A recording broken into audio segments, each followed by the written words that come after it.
Malunggay pandesal. Malunggay pandesal. Hi! Hi and hello po mga kaluts. Andito po si tatay. Nagtitinda ng pandesal. Okay, trending ngayon ang pandesal malunggay. Kaya konting interview natin si tatay. Hintayin na po natin, may bumibili.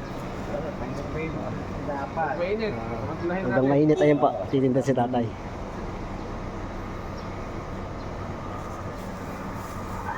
27 years old. Pinata pa, titin na. Ngayon, milyonaryo na.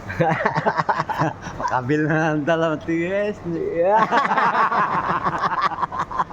Ayun si tatay, malakas pa. Tay, ilan taon na ba kayo, tay? Dalawang 7 na. 77? Oo. Okay, ilang taon na po ba kayo nagtitinda ng pandesal? Si 61. Oh my God! 61 na!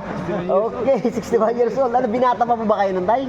Ha? Binata ba kayo, nagtitinda kayo ng pandesal? Ay, pag nasa highway, binata. Ikaw, tay, ah. Joke-joke lang mo mga kaludes. Okay, okay. Kaya talaga si tatay. Kaya masayahin. Kaya batang-bata patigil si tatay. Okay, mga kaludes. Tay, nung nag-start po kayo, nakabike po ba kayo o naglalako na bike? na diskaso. May sidecar ba yun? Ala, bumili na ako ng bisikleta nga eh, 120 lang eh. Magkano kinikita yun nung araw dati? Nung araw? Buwito na ako ng pinakamalakas na 100. Oh, malaki na yun. Okay, malaki na rin isang pero malaking bagay na yun. Malaking pera na po nung araw yun, no? O, mga anong 19 po yun, tay? Nung nasa pala ako noon. Kulay boy. 2 taon pala ako na Titinda.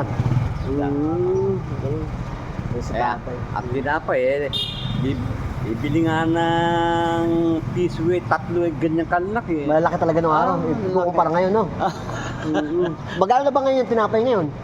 5 piso. O, 5 pesos dati magkano yung unang tinda nyo? Ay, kon lang no. Magkano? Yung unang tinda nyo, unang tinda nyo, magkano isang peraso? 10. 10 centavos po. Ah? Isang tinapay na malaki. Ngayon, magkano ngayon? 5 pesos. Ano yun, yung puhunan, 8 ngayon. Oo, grabe na pala. Talagang malaking Meron naman pagbabago. yung size, ganun kalaki. Ayun nga, sinasabi 3 piso. Okay. Okay naman tayo sa pagtitinda ninyo, nairaos naman yung pamilya nyo, napag-aaral naman yung mga anak nyo. Napag-aaral yung mga anak nyo. Tagal ako, kaya madali. Nakapagtapos naman sila. Oo. Nakapagtapos. Anong natapos sila? Kolehiyo? Ha? Ano natapos sila ngayon? Wow, anong course nakuha nila? Ayun ang anak ko yan. Apo. Eh, kanya. Ano? Walang igil yun. Oo, igil.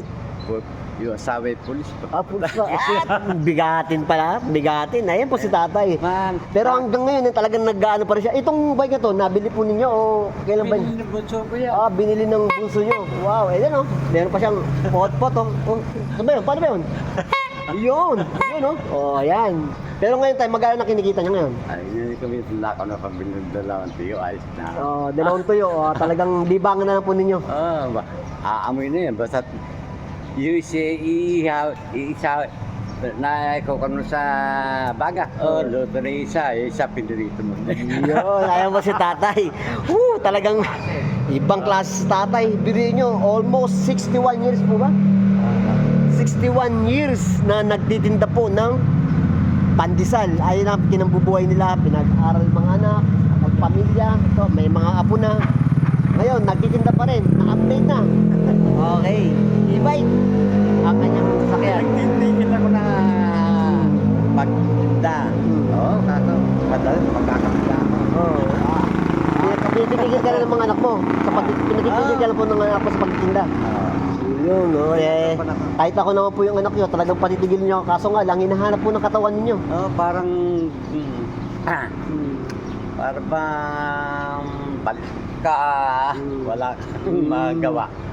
Ganun pala si tatay. Tay, matanong ko nga pala pangalan nyo. Kanina pa tayo nag-uusap. Ano nga palang tunay yung pangalan tayo para malaman ng ating mga manunood. Pinakamabilis na makilala Dito? dito sa buong Kabanatuan. si Ape.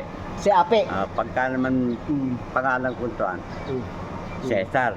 Si Mang Cesar, ano pa apelyido nila? Acobe. Cesar Acobe. Wow. Acobe. Tandaan nyo, baka sa may mga nakakilala kay tatay Sa mga taga-Cabanatuan, sigurado kilala nyo to. Sa 61 years old po nagtitinda ng pandesal. Sigurado makilala nyo to mga kaludes. Okay mga kaludes. Tay, Mang Akobe o Ma'am Cesar, ano pa yung isang tawag sa inyo? Kilalang tawag sa inyo? Ape. Si Ape, si Mang Ape na magtitinda ng pandesal dito po sa may lalawigan po ng Cabanatuan, Nueva Ecija, mga kaludes. Okay mga kaludes. Nung buhay pa yung OK Bakery nga, yung kung si Ate Kereng. Opo, karay. Pwede. Ang may-ari naman nun, si Mia at saka si Alok. Ay yung mga sinaunang panindirya dito sa may Cabanatuan. Kukuha ko sa Sipong, kukuha sa... Simpong. Kukuha ako sa OK Bakery. Aba. Pag ako'y tinanghali, kukunin yung meron akong tariling ko dito. Mahahaba ko nun. Ay, bago bilangin yung kukunin darili ko, pinapalipit. kaya nung pinaputo ko yung darili ko na, ay dito ko Dito po. Inopera yung darili Inopera rin. ko. 11 plus tatay. 11 ba talaga yung diary niyo nun? 11 yun. 11, nawala na isa. Ala na. 11 pala yung ano ni tatay na naputol dahil sa pagtitinda ng pandesal. Palagi nga tinatago ko sa bulte pagka... Nung araw po. Sumusobra. Opo. O kaya, tay, baka may masabi po kayo sa mga nanonood yung mga bumibili ng pandesal at ito, interview tayo. Maraming makakapanood yan. Sige, tay. Si tatay. Okay, dahil trending ngayon ng pandesal at malunggay, kaya ginawa ko ng content si tatay. Okay mga kaludes, pero maya-maya po ng konti, sasayaw ako pa yun. Kasama si tatay. Okay, pandesal malunggay. Kaya mga kaludes, tay, pasalamat ka muna sa mga nanonood natin. Ay, hindi. Thank you po kayo. Ay, lang, thank you.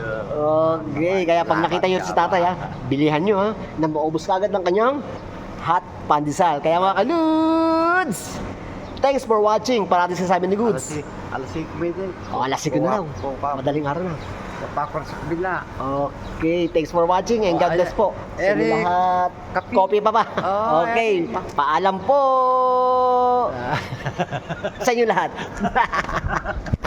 Okay, sasayo muna tayo. Dali tayo.